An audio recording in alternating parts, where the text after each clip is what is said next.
जे इथून कथा ऐकून गेलेले त्यांच्या तळपायाची माती आपल्या माथ्याला लावावी।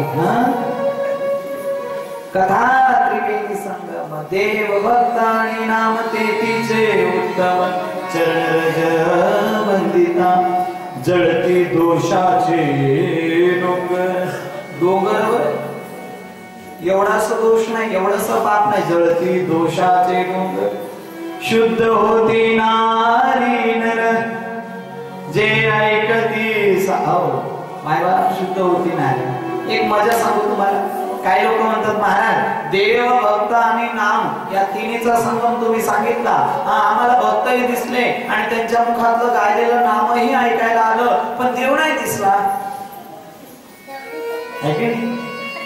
मजा आहे, ए बोलू नका, म्हणजे पाठीमागे पाठीमा शांत बसायचं बेटा, एक पाय ठेव खाली, हात नाही लावायचा, शांत बसायचं बाळा, बोला राधे राधे राधे।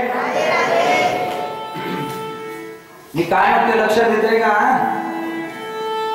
देव नाही कळला आम्हाला, देव दिसला नाही, का दिसला नाही सांगू का?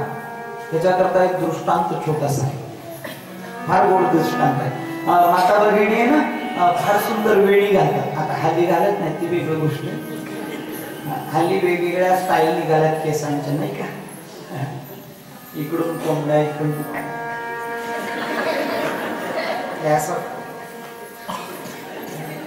वेगवेगळी पद्धत। एका घरी तर मी असं पाहिजे स्टँडर्ड घर आणि तिच्या घरामध्ये जसं काही ऊसच लावला का डोक्यात,